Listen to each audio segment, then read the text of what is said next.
My name is Brian Haynes, and I'd first like to thank you all for your time here.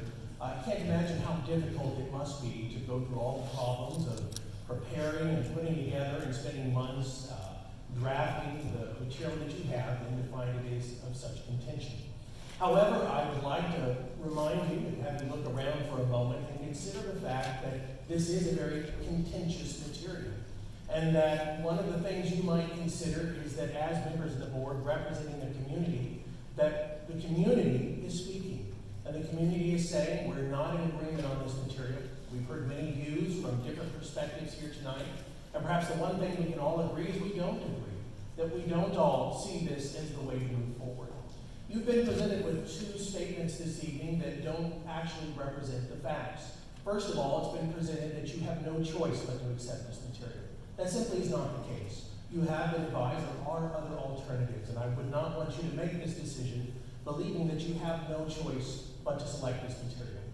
Secondly, you've been told that this material conforms to the state's requirements for inclusive material.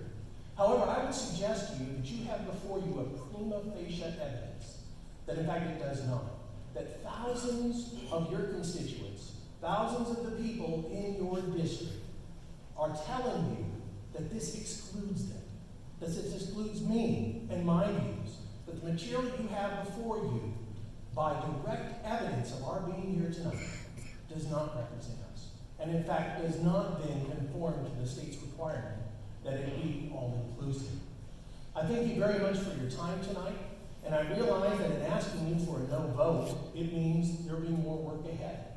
It means that there might be longer time spent on this. And yet, we understand and appreciate that you don't respond to this state, but you work for us and with us. And we're grateful for that, and we hope that you will listen to us. Thank you very much.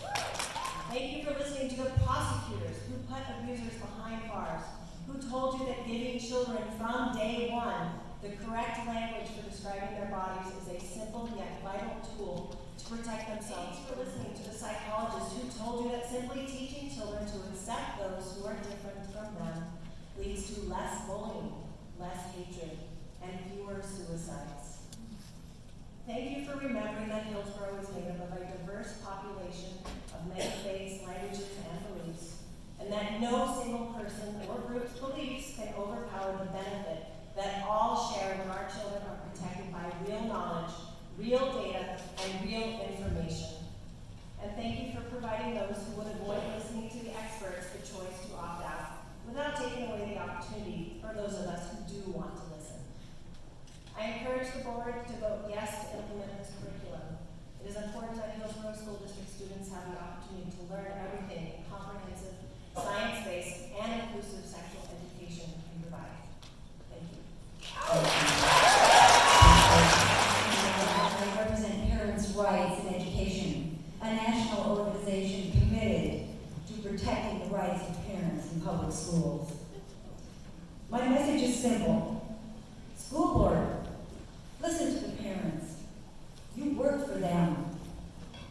And remember, I love that reference to February 2021. Don't rush into this.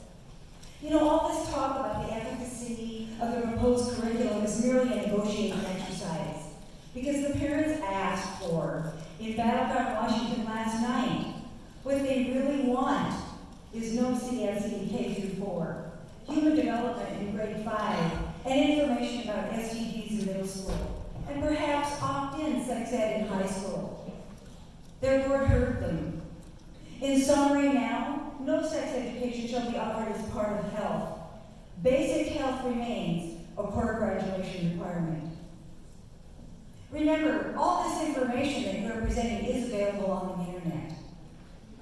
In excess, the idea that school staff can suggest to a minor child without parent knowledge or consent or permission that their son or daughter should consider changing his or her sex is frightening.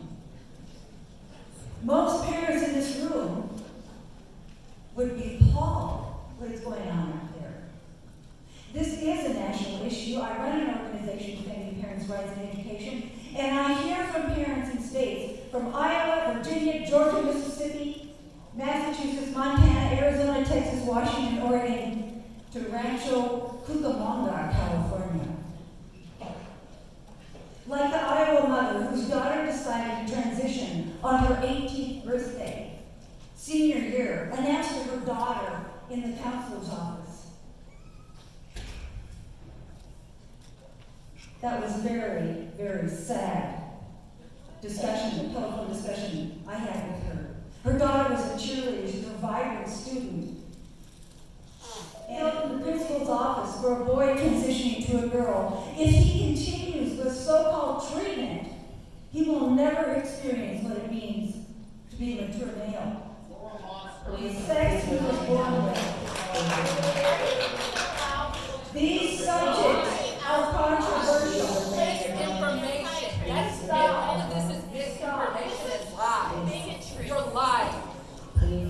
I believe they do not have the full story because I hear from these parents of these kids, there are more and more transgender individuals who are discovering in their 20s that if they just had an opportunity to think a little bit longer about it.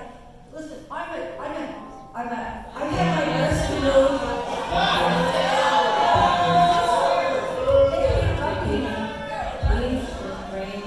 Please refrain. Thank you very much for your comment. Our next speaker. I am not finished. I'm sorry, you're saying that. Our next speaker is Let someone else speak. Your time is done. Thank you very much. Someone else's time to speak is now.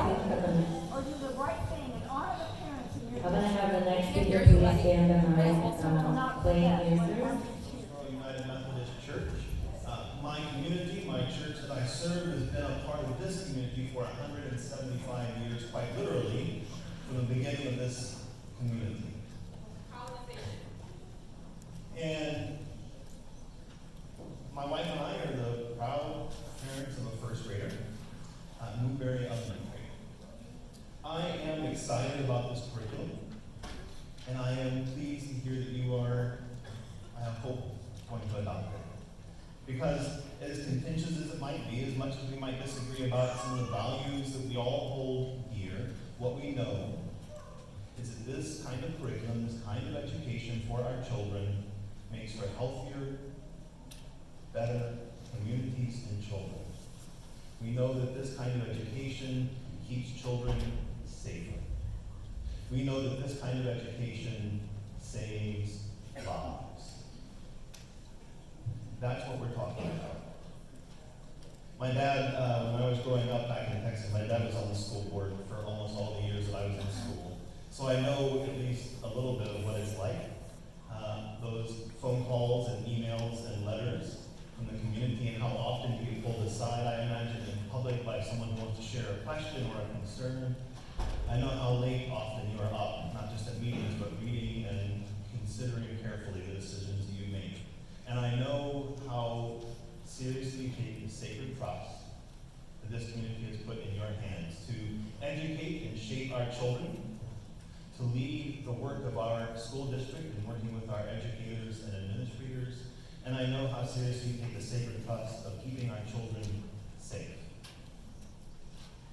Thank you for the work that you do. Thank you for your sometimes difficult